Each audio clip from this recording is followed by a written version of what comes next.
Hello friends, मैं मंतोष कुमार। मैं अपने YouTube चैनल पर आप सबका स्वागत करता हूं। इसके पहले वाले वीडियो में आपने देखा होगा कि हम इंग्लिश के बारे में बताए थे, बिल्कुल बेसिक से, कि इंग्लिश एक लैंग्वेज होता है ना। इसके बाद हमने वर्ड के बारे में देखा था और अभी हम पार्ट्स ऑफ स्पीच के बारे में जानेंगे। वर्ड के जैसे ही आगे बढ़ते हैं तो हमारा पार्ट्स ऑफ स्पीच मिलता है। हर एक चीज़ को हमने पहले भी कहा है कि हर एक चीज़ को बिल्कुल एकदम सीरियल से लेकर चलेंगे, एक दूसरे से सब जुड़ा हुआ रहेगा। अगर पहला वाला नहीं देखे हैं तो जरूर देख लीजिएगा। चलिए, तो अभी हम स्टार्ट करते हैं पार्ट्स ऑफ स्पीच। ध्यान दीजिएगा, आपने पढ़ा होगा कि इंग्लिश में पार्ट्स ऑफ स्पीच कितने होते हैं। चलिए बता दीजिए, इंग्लिश में पार्ट्स ऑफ स्पीच कितने होते हैं। आपने सही कहा कि इंग्लिश में पार्ट्स ऑफ स्पीच 8 होते हैं, 8 होते हैं। सबसे पहले तो जानना है कि ये पार्ट्स ऑफ स्पीच होते क्या हैं। तो अगर हम सिंपल डिफाइन करना चाहें तो हमने इसको कह दिया रिवीजन ऑफ वर्ड्स। क्या कहा? पूरे पार्ट्स ऑफ स्पीच में हम शब्दों के बारे में रिवीजन करते हैं। ये हमें शब्दों के बारे में सिखाता है। तो पार्ट्स ऑफ स्पीच होते आखिर कितने हैं जानना ये हम होगा पहले। तो याद रखिएगा कि सबसे फर्स्ट वन लिखा जाता है नाउन। क्या लिखते हैं मेरे भाई? नाउन। अगर कोई आपसे पूछे कि नाउन क्या होता है, आप एकदम स्टार्ट से हम चल रहे हैं, है ना। थोड़ा सा कुछ मतलब 2-3 वीडियो तक आपको पेशेंस रखना होगा, फिर हम अपना लेवल को आगे बढ़ाएंगे, क्योंकि ये जानना बेहद जरूरी है। बहुत सारे होते हैं कि दिक्कत होता है, आप एक एक चीज़ को समझते चलिए। तो नाउन क्या होता है? नाउन को कहा जाता है नेमिंग वर्ड। क्या कहते हैं? Naming word. मतलब कोई भी आप नाम ले लीजिए, दुनिया का कोई भी नाम, सब अपने आप में नाउन है। मतलब जिस चीज़ का भी नाम हो वो नाउन कहलाता है। और ऐसा एक भी चीज़ नहीं है जिसका अपना एक खुद का नाम ना हो। किसी भी चीज़ को बोलिएगा तो उसके नाम लेकर ही तो हम बोलते हैं। मतलब वो सारे के सारे क्या हुए? नाउन हुए। चलिए, इसके बाद सेकेंड नंबर पे आता है मेरा निकलकर प्रोनाउन। क्या निकलकर आता है? प्रोनाउन। तो एक बात जानना है कि प्रोनाउन क्या होता है। तो प्रो का मतलब समझना है। प्रो का मतलब होता है इन स्टीड ऑफ। क्या बोलते हैं? प्रो मीन्स बोलते हैं इन स्टीड ऑफ के बदले। और नाउन का मतलब होता है नेम, मतलब जो नाम के बदले आता है उसे हम प्रोनाउन कहते हैं, है ना। जो नाम के बदले आएगा उसे प्रोनाउन कहते हैं। शायद इसको हिंदी में ही आप सर्वनाम के नाम से जाने थे। तो ये प्रोनाउन क्या होता है? ये नाउन के बदले आते हैं। इसी बदले आने के बात को हम इस तरह से भी लिख सकते हैं कि ये नाउन को क्या करेंगे? रिप्लेस करेंगे। तो हमने कह दिया रिप्लेसेस अ नाउन। जो नाउन का जगह ले लेता है, जो नाउन के प्लेस पे आता है, जो उसको रिप्लेस करने का काम करता है, उसे हम नाउन के नाम से जानते हैं। अब एक बात बताइए, जैसे सुने होंगे बचपन में बहुत सारा होता है। कभी कभी जब हम लोग छोटे बच्चे थे तो क्या होता था कि कभी कभी अगर भाई का या कोई भी बड़े भैया का या कोई भी पड़ोसी का शादी होने वाला होता है तो बस कभी कभी दरवाजे पे ना 12 बजे दिन में ही आकर लग जाती है, होता है ना।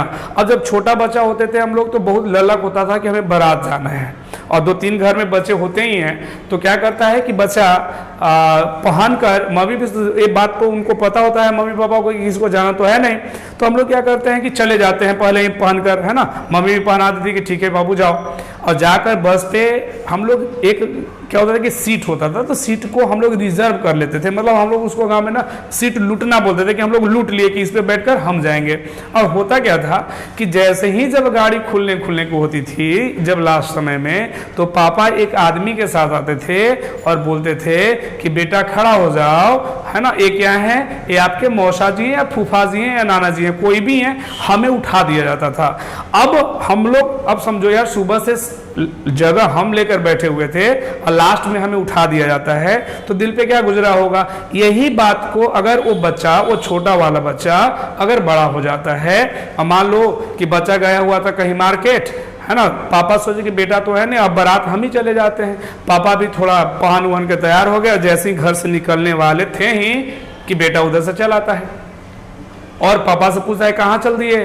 पापा बोलते हैं बारात जा रहे हैं। तो नहीं, आप रुकिए, हम जाएंगे बारात। ये अब क्या कर रहा है, वो पापा को बेटा रिप्लेस कर रहा है, अब उनका जगह ले रहा है। बचपन में वो नहीं जाता था, लेकिन अब वो जा रहा है। तो पापा नाउन थे और नाउन का स्थान कौन लिया, बेटा। मतलब वो पापा का बेटा क्या कहलाएगा, प्रो कहलाएगा। मतलब वो प्रोनाउन है, क्योंकि अब उनका जगह ले रहा है ना। तो जो नाउन का जगह ले ले, नाउन को रिप्लेस कर दे, वही क्या होता है, मेरा प्रोनाउन होता है, सर्वनाम होता है। अब इसी के बात को थोड़ा सा आगे बढ़ाइएगा तो एक चीज मिलता है मेरे भाई, जिसको कहते हैं हम एडजेक्टिव। ठीक है ना, इसको हम एडजेक्टिव के नाम से जानते हैं। इसको हिंदी में शायद कहते हैं आप विशेषण। ये विशेषण है, विशेषता बताने का काम करता है। तो ये एडजेक्टिव होते क्या है ना। हम इसको ऐसे एडजेक्टिव नहीं पढ़ते हैं, एडजेक्टिव पढ़ते हैं, डी के साउंड को साइलेंट कर देना है ना। तो ये बात है कि एडजेक्टिव क्या होता है, जिसके विशेषण कहते हैं। तो विशेषण का मतलब होता है विशेषता बताने वाला, और विशेषता बताने के लिए इंग्लिश क्या होता है, क्वालिफाई होता है।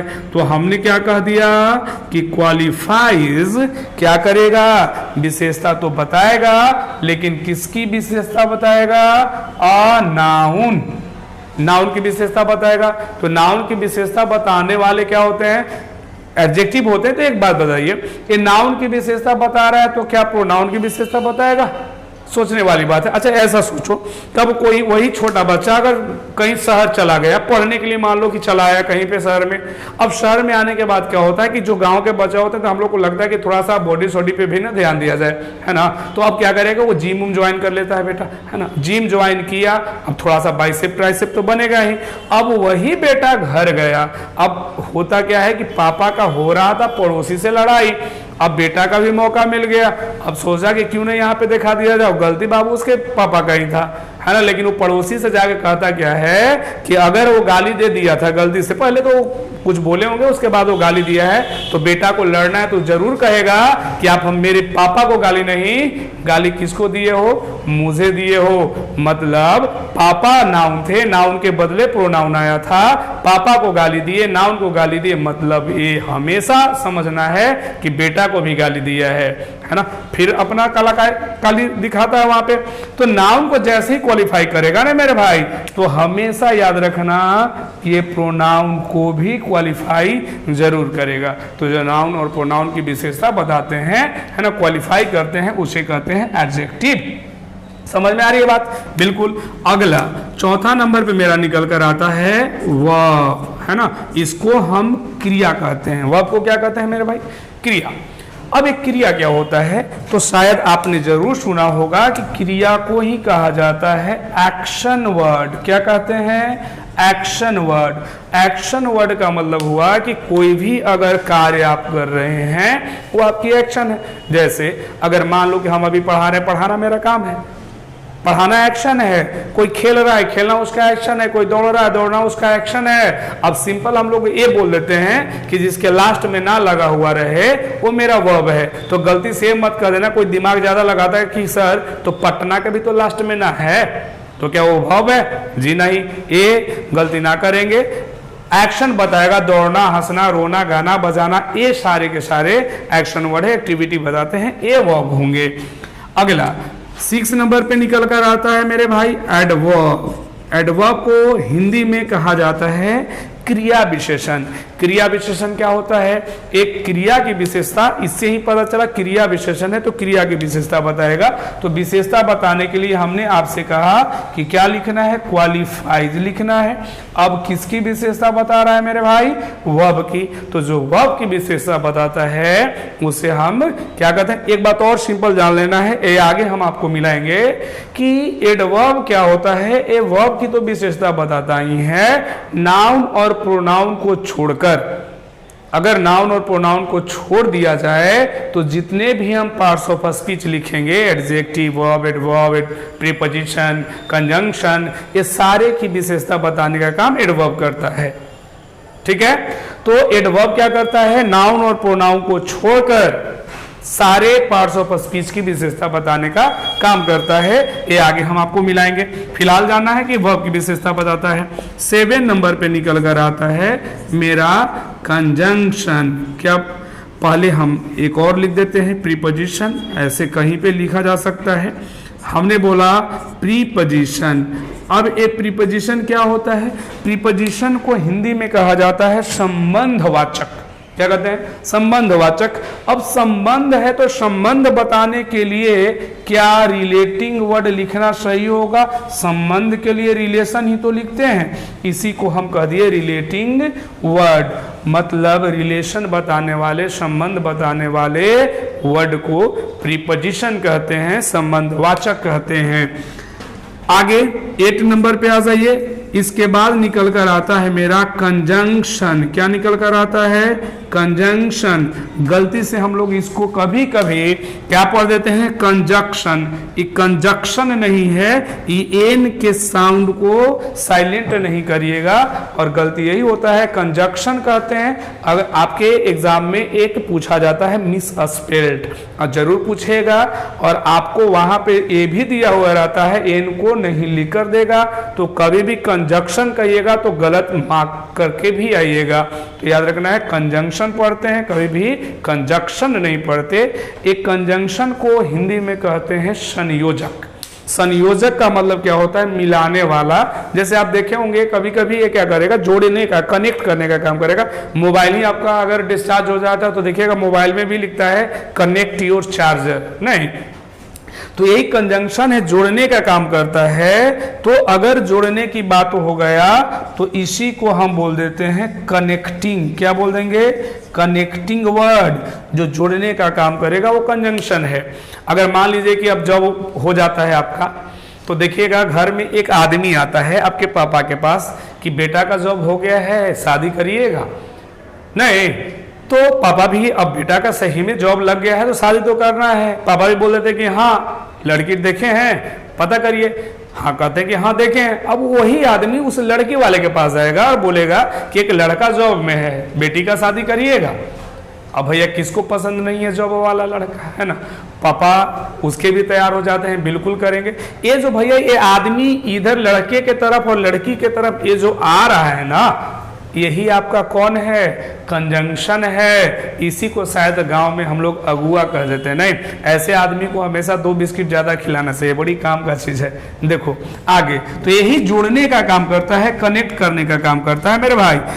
अब इसके बाद एक चीज और, 1 2 3 4 5 नंबर मेरा नंबरिंग थोड़ा सा गड़बड़ हो गया था, मैथ सही में कमजोर है, थोड़ा देख लीजिएगा, है ना? अब कह दिए 8 नंबर। 8 नंबर क्या होता है? इसको हम बोलते हैं इंटरजेक्शन। क्या बोलेंगे? इंटरजेक्शन। अब इंटरजेक्शन क्या होता है? अब इसे इंटरजेक्शन को कहते हैं कि जो सडन फीलिंग को एक्सप्रेस करेगा। ये विस्मय आदि बोधक है। ये सडन कह रहा है कि feeling expressing, sudden feeling expressing word. ये क्या करेगा? सडन फीलिंग को एक्सप्रेस करेगा। तो सडन फीलिंग क्या होता है? कोई भी चीज अचानक, जैसे मान लीजिए कि आप कहीं पे घूमने गए, जगह अच्छा लगता है, क्या बोलते हैं? वाह क्या जगह है।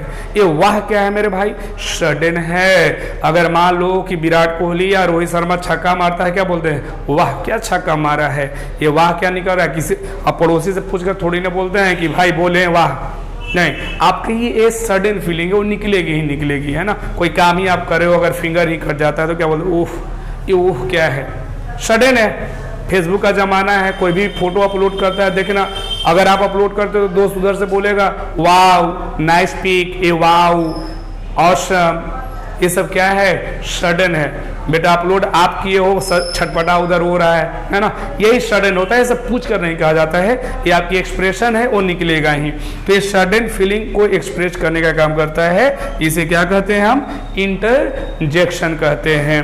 तो ये थे हमारे 8 parts of speech. I hope कि ये सारे 8 के बारे में और पूरे इंग्लिश में पूरे इंग्लिश में इन्हीं 8 के बारे में हमें पढ़ना होता है। अब कहो कि सर तो फिर हम तो एक टेंस भी पढ़ते हैं, वॉइस भी पढ़ते हैं, नारेशन भी पढ़ते हैं। तो याद रखना मेरे भाई, आपकी सिर्फ जानकारी के लिए थोड़ा सा बता देते हैं कि पार्ट्स ऑफ स्पीच के अलावा हम कुछ नहीं पढ़ते हैं, सिर्फ इसी बात को पढ़ते हैं। लेकिन जो आपने टेंस नाम लिया, वॉइस नाम लिया, नारेशन कहे, क्वेश्चन टैग कहे, ये सब वर्ब के ही सब टॉपिक होते हैं। अगर मान लो कि आपने आर्टिकल कह दिया तो वो क्या है, एडजेक्टिव का सब टॉपिक है।